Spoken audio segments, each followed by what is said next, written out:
Here's the reality most business owners don't want to hear.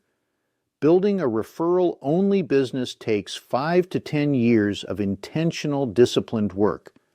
Not 5 to 10 months, 5 to 10 years. But here's what makes it worth it.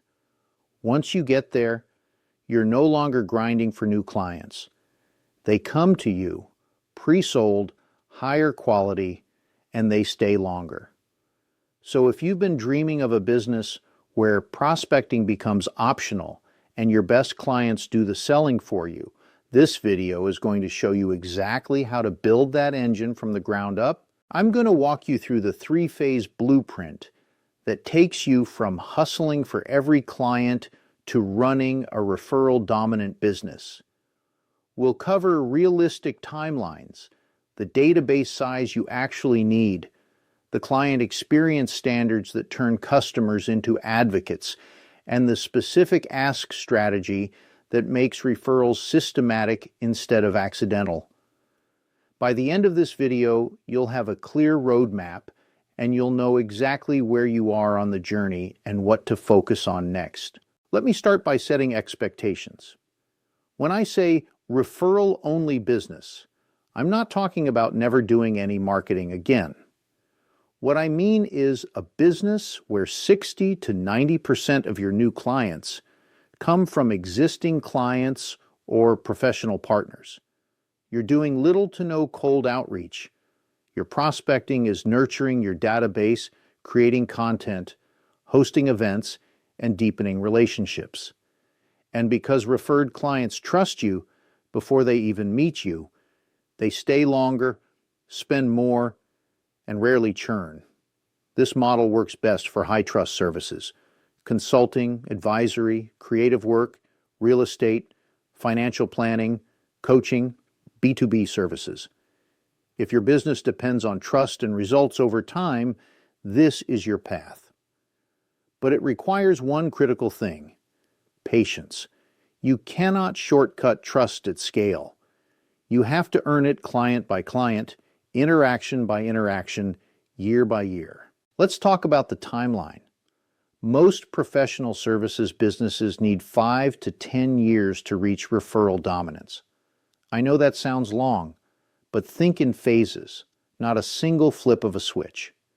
Each phase is about 2 to 3 years, and each one builds the foundation for the next. Phase 1 is years 0 to 2. This is your foundation phase. Your job here is to aggressively prospect and acquire your first 50 to 100 ideal clients. Notice I said ideal clients, not just any clients. You're building proof of value and a repeatable process. You're doing outbound, running ads, networking, whatever it takes to fill your pipeline. At the same time, you're documenting your process, refining your client journey, and delivering excellent results consistently. This phase is all hustle, but it's intentional hustle. You're building the client base that will eventually refer for you. Phase 2 is years 2 to 5. This is where you shift from accidental referrals to systematic referrals. By now, you should have a solid base of happy clients and a proven process. Your goal in this phase is to implement a simple but explicit referral system and start asking proactively. Industry averages show that 2 to 5% of customers refer without any prompting. But with a well-run program, you can push that to 10, 15, even 20%. By year 3 to 5, you want 15 to 40% of your new clients coming from referrals. You're still doing outbound, but you're starting to lean less on it. Phase 3 is years 5 to 10. This is referral-dominant growth. Referrals are now your primary acquisition channel. You might still keep other channels open as a safety net or for strategic accounts, but you're no longer dependent on them. At this stage, many businesses also launch partner and affiliate networks. CPAs, lawyers, agencies, coaches, anyone who serves your ideal client but isn't a competitor. These partnerships can multiply your referral engine exponentially. Now let's talk about database size, because one of the most common questions I get is, how many clients do I actually need to make this work? The answer depends on your revenue per client, but I can give you some practical ranges. First, understand this. Typical referral rates across industries hover around 2 to 5% without a strong program. The best-run programs can drive 10 to 20% or more of new business from referrals. Also, referred customers have higher lifetime value, often 10 to 20% higher, and they churn less. So you can actually grow with fewer total clients if each one is high value.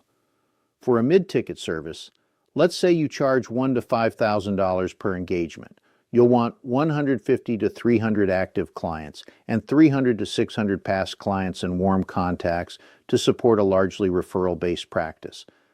That assumes you're managing those relationships well and asking consistently. For high-ticket advisory or consulting, where you're charging $10,000 or more per client per year, you need fewer people but deeper relationships. 40 to 120 active clients, plus a wider sphere of 200 to 500 partners, alumni, and advocates can sustain a referral-heavy model. But here's the key. It's not just about raw numbers. It's about segmentation.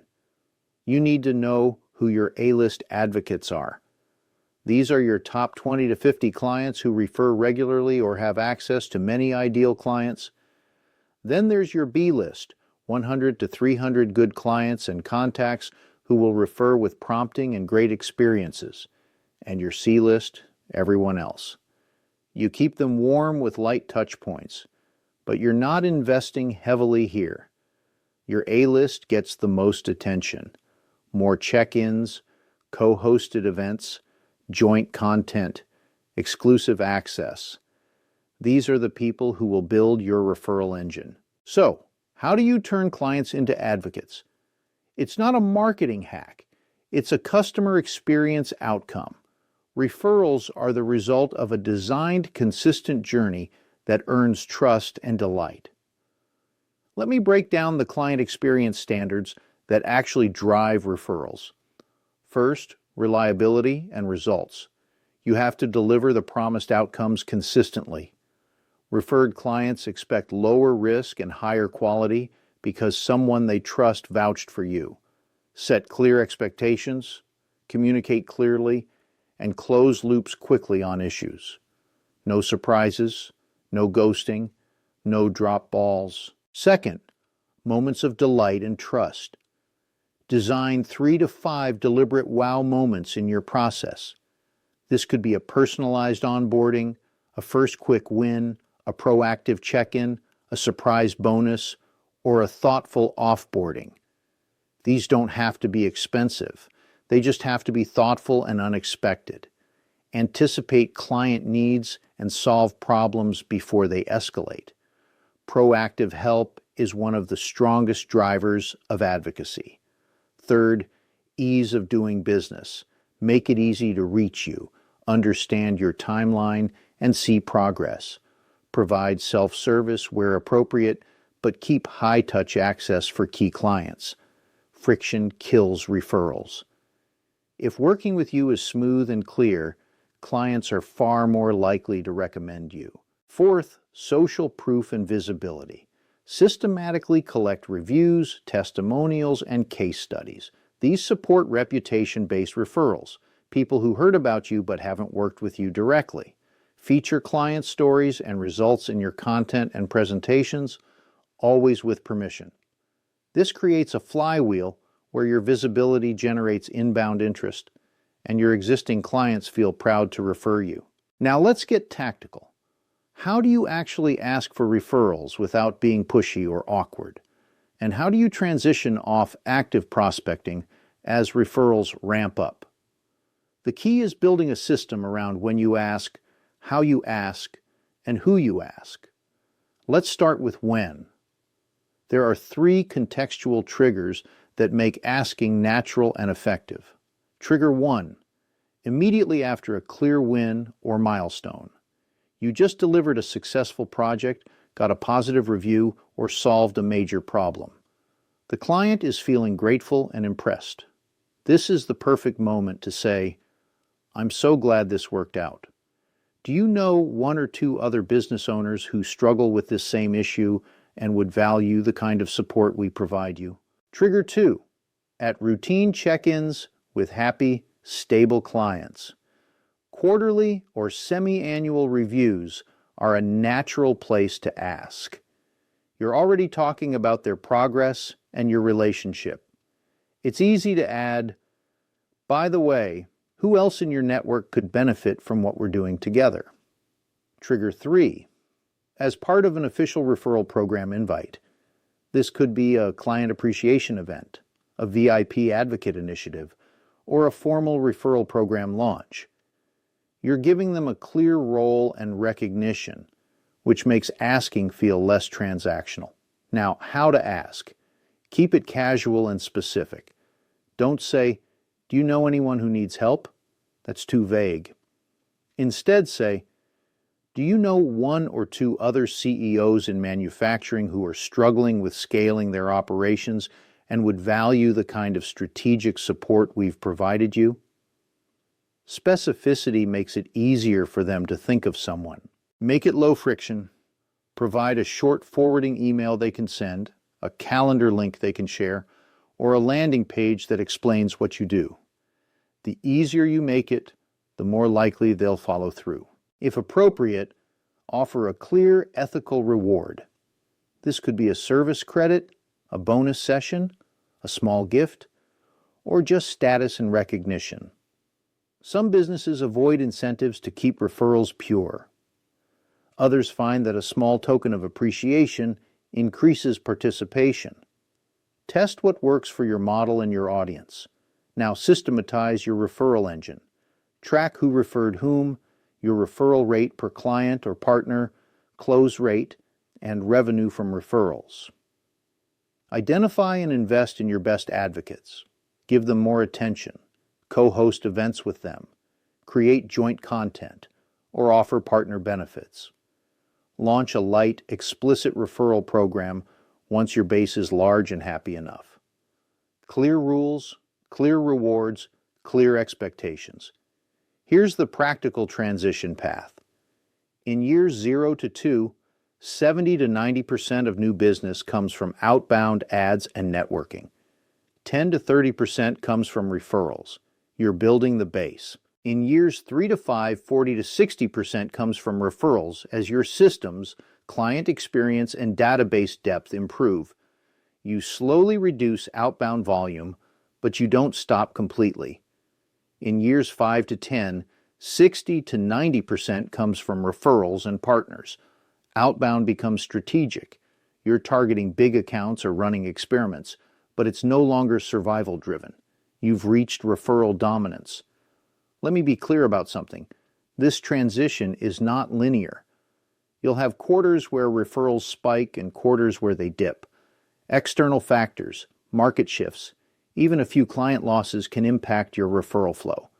That's why you keep other channels alive, especially in the early years. The goal is not to eliminate all other marketing. The goal is to build a business where referrals are reliable enough that you're no longer desperate for the next lead. And here's what makes this model so powerful. Referred clients are better clients. They trust you faster, they stay longer, they spend more, and they refer others. It's a compounding effect. Every great client experience creates potential for multiple future clients.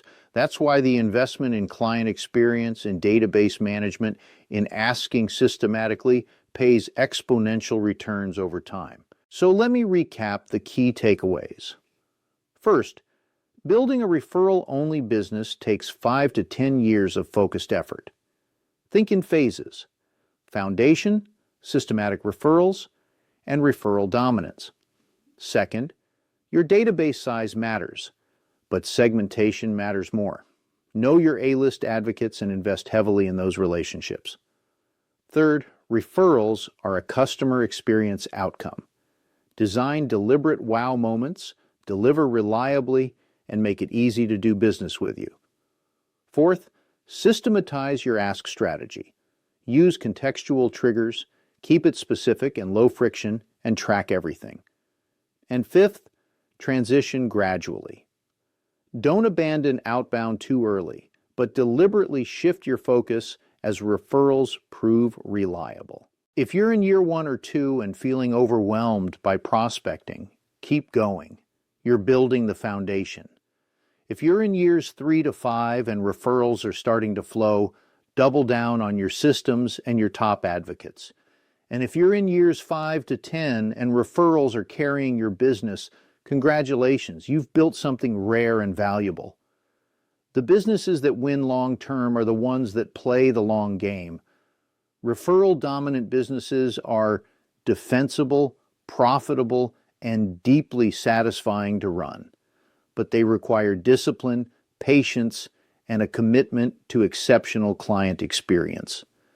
If you're willing to put in the work, the payoff is a business that runs on trust, relationships, and compounding momentum. Now, here's where 90 Million Mile Dashboard can accelerate this entire process. Because here's the problem. Most businesses fail at referrals, not because they don't want them, but because they don't have the systems to track relationships, trigger asks, and measure what's working. 90 MMD gives you a single dashboard to manage your client database, segment your A, B, and C lists, automate your referral triggers, and track every referral source and close rate in real time. You're not guessing who your advocates are. You're seeing it in the data. You're not hoping someone remembers to ask. The system prompts you at the right moment. If you're serious about building a referral engine, you need the infrastructure to support it. That's what 90 MMD provides. This script was generated using an AI employee built in Claude by the Lesix agency. Video produced with HeyGen using an avatar trained on the voice and likeness of Lesix founder Robert Lee. For more information about how Lesix can grow your business, schedule a free profitability planning session at lesix.agency.